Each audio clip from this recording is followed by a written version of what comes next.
If dismissive avoidance were honest, you want the truth? Here it is. I push people away because I'm terrified they'll see the parts of me I've hidden, even from myself. I act like I don't care because caring has cost me before. I build walls, not because I'm strong, but because I was scared. I act cold when I feel too much. I go silent, not because I don't have words, but because the words would expose how deeply I actually want to be seen, held, loved. I'm not emotionless. I'm armored. I've convinced myself that independence is safety, that closeness is a threat, and that needing someone makes me weak. But that story, that's a lie I'd told myself to survive. And I've outgrown it. I used to think love meant losing control. Now I know.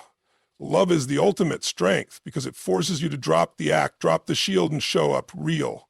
If I were honest, I want connection. I want intimacy, but I don't want to feel trapped, judged, or not enough. So I sabotage it before it has the chance to hurt me. That ends now because I'm done living half a life. I'm done pretending I don't need anyone. I'm not afraid of love. I'm afraid of losing myself in it, but avoiding it is how I've already lost. So today I choose differently. I choose growth. I choose to love even when it scares the hell out of me. I push people away, not because I don't care, but because I care more than I'm willing to admit. That might sound backwards to some people. Like, why would someone who cares deeply act distant or detached? But for people like me, for those of us who've learned to associate closeness with risk, it makes perfect sense. It's not that I don't feel, it's that I feel too much, so much that it overwhelms me. And the only way I know how to stay in control is to create distance. When I start to care about someone, really care, it triggers something inside of me, this deep, almost primal fear, the fear that I'll get hurt, the fear that I'll be seen in ways I'm not ready to be seen, or worse, that I'll be rejected after showing who I really am. So instead of leaning in, I lean out, I downplay, I minimize, I act like it's no big deal, like I'm not invested. I tell myself I'm just protecting my peace, keeping things chill, staying in control. But underneath all of that, I'm scared. I'm scared of losing someone I've come to care about, and I'm scared of losing myself in the process. There's a part of me that desperately wants connection, but it's locked in a constant battle with the part of me that's terrified of what connection might cost. I've been burned before. I've opened up and been let down. I've been in situations where caring too much felt like handing over the keys to my emotional safety. So now I try to act like I'm indifferent. It's easier to appear cool and unaffected than to show up messy and vulnerable. But let's be real, caring deeply and pretending not to hurts just as much as rejection. Because in hiding how much I care, I start to feel invisible in my own relationships. I don't allow people to see what's actually going on inside me. I rob them and myself of the chance to connect on a real level. And sometimes when the silence gets too loud or the distance feels too big, I end up wondering why no one ever really sees me. But how could they? I don't give them anything to see. What I'm beginning to understand is that pushing people away doesn't stop me from caring. It just makes the caring lonelier. It makes it one-sided, internalized, secret, like I'm carrying this deep emotion in a locked room that no one has the key to, not even me sometimes. I've gotten so good at pretending not to feel, I've started to convince myself it's true, but it's not, it's never been. This pattern, it's self-protection, sure, but it's also self-denial. Denying myself the experience of being seen, known, and loved for who I really am. And ironically, that's the very thing I want most. I don't want shallow connections. I want depth, meaning, truth. But every time I act like I don't care, I trade that depth for safety. And safety without connection is just isolation. So yeah, I push people away, but not because I'm cold, heartless, or incapable of love. It's the opposite. I care so much that it terrifies me, and until I learn to hold space for that fear without letting it dictate my actions, I'll keep repeating the same cycle. Wanting love but running from it. Needing closeness but sabotaging it. Feeling deeply but pretending I don't feel at all. Avoidance is armor, not strength. It's fear dressed as control. It looks powerful from the outside. It looks composed, independent, even admirable. People say you've got it all together because they don't see the battle underneath. But the truth is, this calm exterior, this ability to detach, to walk away, to act unbothered, that's not strength, it's a shield. A well-worn piece of emotional armor forged in moments when closeness felt unsafe, when love came with strings or pain, when being vulnerable meant being hurt. I've used avoidance like a weapon and like a refuge. When things get too intense, too emotional, too uncertain, I shut down. I retreat into myself. I intellectualize. I rationalize, I make it about logic and control because feelings are messy, feelings are unpredictable, and I don't like anything I can't manage, so instead of leaning into discomfort, I avoid it. I disappear emotionally, I detach, not because I don't care, but because I don't know how to stay connected without losing my sense of safety. Avoidance tells me I'm in control. that I'm protecting my peace. I'm rising above the chaos. But what it really does is keep me locked in an echo chamber of my own thoughts. It keeps me from growing, because you can't grow where you're not willing to be honest. You can't deepen connection if you're always 1 foot out the door. And you certainly can't experience real intimacy if your first instinct is to pull back every time it starts to feel real. What I've started to realize is that avoidance is reactive. It's not calm, it's frozen, it's not peaceful, it's disconnected. I've trained myself to walk away emotionally at the first sign of danger, but what I label as danger is often just someone getting close, asking questions, wanting to understand me, wanting to love me, and I recoil, not because I don't want that love, but because I don't trust it.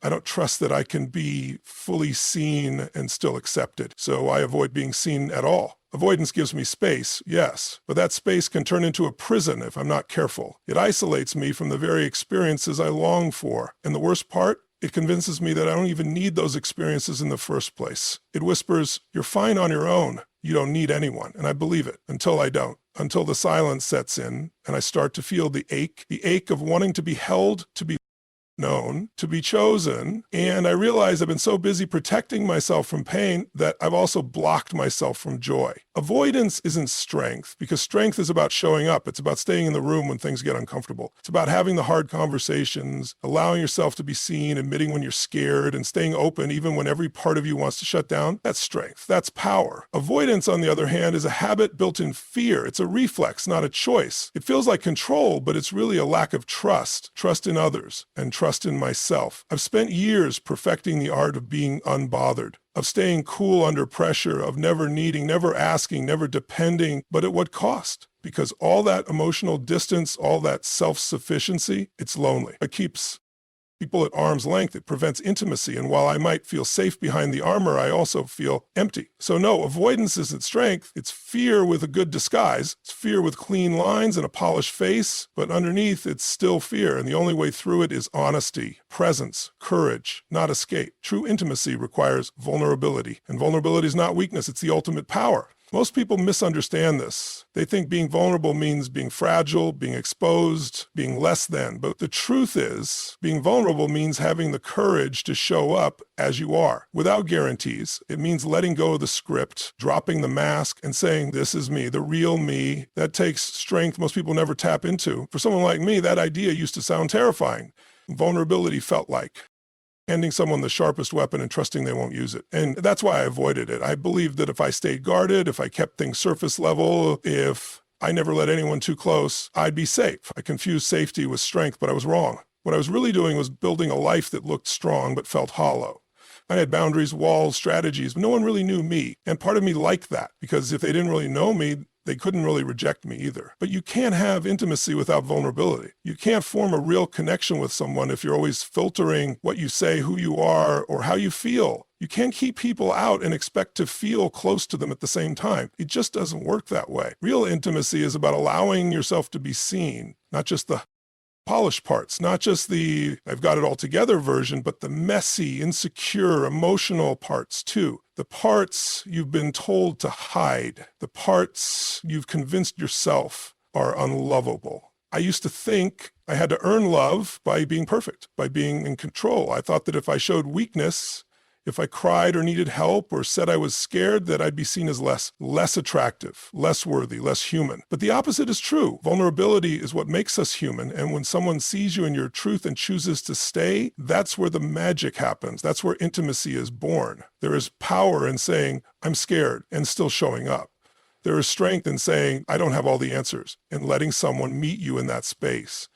Vulnerability is not about oversharing or bleeding out emotionally. It's about authenticity. It's about telling the truth when it matters, even when your voice shakes. It's about asking for what you need instead of pretending you're fine. It's about being emotionally honest, not emotionally perfect. And yes, there's risk. Vulnerability means opening yourself up to the possibility of pain. But here's the thing, avoiding vulnerability doesn't protect you from pain. It just guarantees a different kind of pain, loneliness, disconnection, regret. You can keep your armor on, but eventually it gets heavy. It starts to suffocate the very part of you that longs to love and be loved. So I've learned that the real power lies in the willingness to feel, to stay, to try, to speak, to be present even when everything inside me wants to run, because vulnerability isn't the opposite of strength. It's where Strength is born. It's what separates deep, meaningful relationships from superficial ones. It's what turns a conversation into connection, a moment into memory, and another person into someone who truly matters. You don't find intimacy by being perfect. You find it by being real. And being real takes courage, the kind of courage that's quiet, raw, and deeply human. I sabotage love to avoid pain, but in doing so, I deny myself the very thing I crave most, connection. It's a cycle I've repeated more times than I can count, and every time I convince myself it's for my own good, that I'm staying in control, that I'm avoiding something that could destroy me. But what I've really been doing is protecting myself from something I've already decided will end and hurt even before it has a chance to grow. When someone gets close, when things start to feel emotionally intimate, something inside me panics. There's a voice in my head that starts saying, don't trust this, don't get used to it, they'll leave, they'll let you down, they'll see who you really are and walk away. That fear grabs the wheel and suddenly I'm pulling back. Maybe I stop responding. Maybe I start picking at small flaws. Maybe I create drama just to create distance. I tell myself it's not working, that they're not right for me.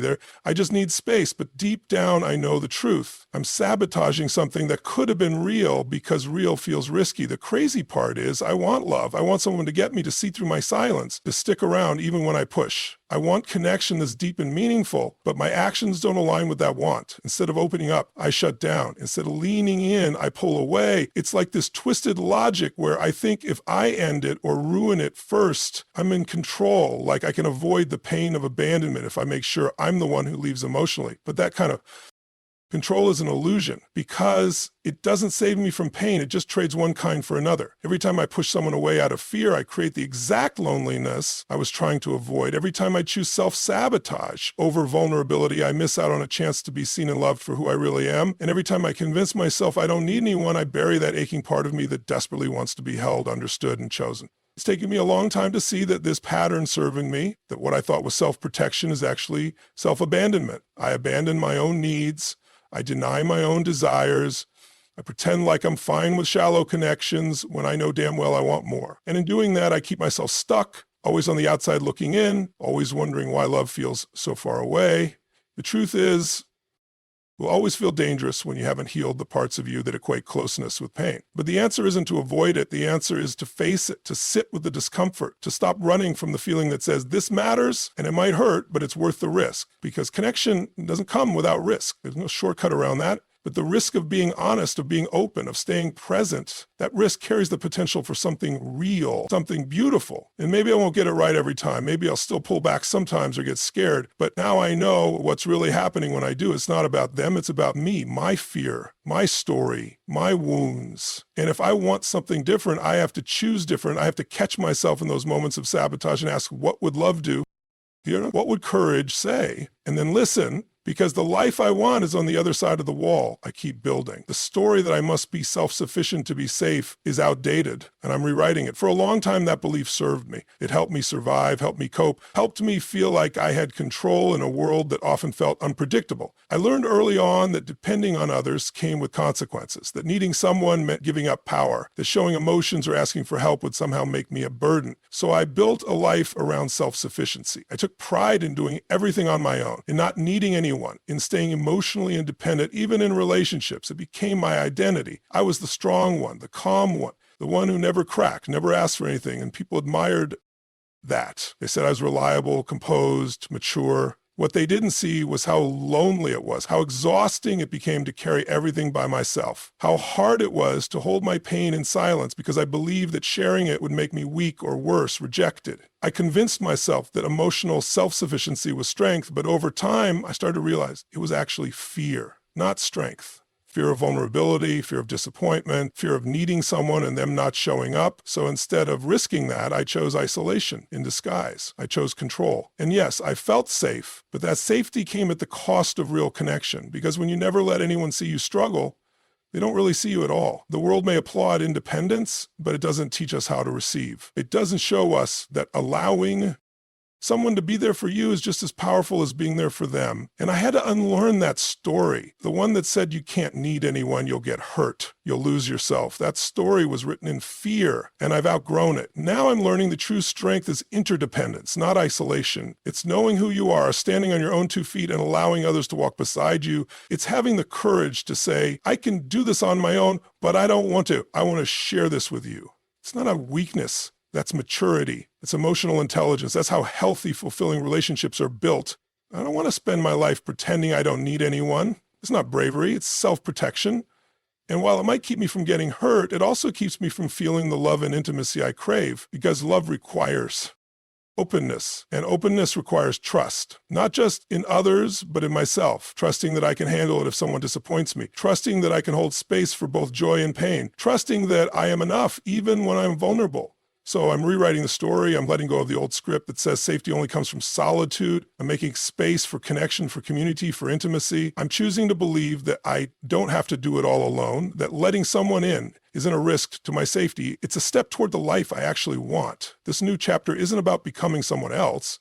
It's about coming home to myself, the version of me that doesn't have to carry everything in silence, that doesn't have to prove her strength through suffering, that knows real safety comes from being seen, supported, and loved exactly as I am. For so long, I clung to the belief that emotional self-sufficiency was the only way to stay safe. It was a defense mechanism I adopted early on, an armor that protected me from the world's unpredictability. As a child, I learned quickly that depending on others could lead to disappointment. When I was vulnerable, I was let down. I saw that others could fail me, that if I allowed myself to lean on someone, I risked feeling rejected or unworthy. So I made the decision to be the one who didn't need anyone. I prided myself on being self-sufficient, on handling things alone, and I wore that as a badge of honor. If I could do everything on my own, I could avoid the pain of being hurt by others. But as I grew older, I started to realize how isolating that belief was. I had built walls around myself so thick and high that no one could get in. I thought that by controlling everything, I could prevent harm. But what I hadn't considered was that in doing so, I was also preventing joy, love, and connection. While I was keeping myself safe from disappointment, I was also keeping myself from experiencing the warmth of real relationships, from feeling supported in moments of vulnerability, and from knowing the depth of love and intimacy that I had secretly yearned for. The thing about independence is that it can easily become a prison if it's not balanced with interdependence. It's easy to mistake emotional self-sufficiency for strength. After all, society often tells us that we should be able to handle everything on our own, that needing someone else is a sign of weakness. But that's a misconception. True strength isn't about being able to handle everything alone. It's about knowing when to ask for help, when to lean on others, and when to trust that we are worthy of support and love. At some point, I realized that I had been living with an outdated belief system, one that told me that if I was going to be strong, I had to do everything by myself. And while there was a time when that might have been necessary for my survival, it no longer served me in the present. I was denying myself the very things I needed most: connection, understanding, and emotional intimacy. I had learned to do everything alone, but the truth was, I was exhausted. I was tired of carrying the weight of the world on my shoulders. It was draining, and it left me feeling hollow, disconnected, and ultimately lonely. What I came to understand is that strength doesn't come from isolation. It comes from connection. True power is in being able to stand on your own, but also knowing when it's okay to ask for help, when it's okay to reach out and allow others in. It's the realization that we don't have to do it all by ourselves to be strong or capable. It's about being emotionally available to others while also maintaining boundaries and taking care of ourselves. It's about being open to love, to support, and to the idea that we don't have to carry the burdens of life alone. Learning to embrace interdependence has been one of the most freeing experiences of my life. It has allowed me to open up, to trust, and to form deeper, more meaningful connections with the people around me. I've learned that vulnerability doesn't make me weak, it makes me human. And by allowing myself to be vulnerable, I give others the opportunity to support me, to love me, and to show up for me in ways that I didn't think were possible. I've also realized that self-sufficiency doesn't mean I can't have boundaries or take care of myself. It means I can accept help and still maintain my sense of independence and agency. Learning that asking for support doesn't diminish my value or my ability to handle challenges. It simply means that I'm willing to share the load.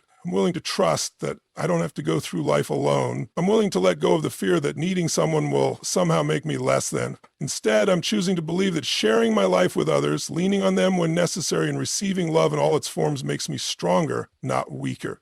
Healing doesn't mean I become someone I'm not. It means I finally allow myself to be who I truly am underneath the armor. For so long, I thought healing was about fixing. something, that I had to become a totally different version of myself to be lovable, to be worthy, to be connected. I saw my avoidant tendencies, my emotional detachment, my need for space, and I labeled them as broken pieces. I believed that if I could just erase them, I'd be whole. But the truth is, healing isn't about erasing, it's about understanding. It's about looking at all those parts I tried to hide and saying, you make sense, I see why you're here. And I'm ready to meet you with compassion, not shame. For years, I wore my emotional distance like a badge of honor. I told myself I didn't need anyone, that I was better off on my own, that independence was my identity. And sure, that protected me. It kept my heart safe from disappointment, rejection, and loss. But it also kept me from joy, from intimacy, from the rich, messy, beautiful experience of being fully human. Healing has shown me that I don't have to lose myself to love someone else, but I do have to reveal myself. I have to show up, flaws and all, without the mask of cool detachment or the armor of self-sufficiency. The person I am underneath the avoidance isn't weak. They're not broken. They're not too much or too little or too distant to be loved. They're just scared. Scared of being hurt, scared of being seen, scared of being left. And now, I don't run from that fear. I sit with it, I listen to it, I hold space for it, but I don't let it steer my life anymore. Because healing doesn't mean I suddenly crave constant closeness or stop needing space. It means I understand my needs more clearly and can communicate them with honesty and grace. It means I stop punishing myself for being wired the way I am and start honoring the humanity in it. Avoidant tendencies don't disappear overnight. I still get the urge to pull away when things get too real. I still feel that flicker of panic when someone wants to get too close. But now I recognize it. Now I pause. I ask myself, is this a boundary or is this fear? Am I protecting my peace or am I pushing away love? And those questions guide me back to myself. They remind me that I'm allowed to take up space in relationships, not by hiding, but by showing up authentically. Healing has nothing to do with becoming perfect. It's about becoming whole. It's about realizing that my avoidant patterns were brilliant survival strategies at one point, but they're not needed anymore. I'm not in danger now. I don't have to armor up every time someone gets close. I can breathe. I can stay. I can trust myself to handle the discomfort of being known. And that's a powerful shift, because when I stop trying to fix myself and start accepting myself, I become free. Free to love, free to connect, free to experience life beyond the lens of fear. The truth is, I've always been capable of connection. I've always had the capacity to love deeply. That part of me didn't need to be built. It just needed to be unburied. And healing is the process of uncovering, of letting light into the places I once kept in. It's not about becoming someone else. It's about remembering who I was before fear took the wheel and giving that person the safety, the softness, and the space to finally come home. So if you've seen yourself in any of this, if you've ever pulled away when you wanted to reach out, pushed love away when you craved it most, or worn independence like armor just to feel safe, know this: you are not broken. You're just protecting something tender. But healing is possible, connection is possible, and you don't have to abandon who you are to get there. You only need to meet yourself with honesty, with courage, and with compassion. Thank you for being here, for listening, and for doing the hard work of becoming more of who you truly are. Keep going. You're not alone in this.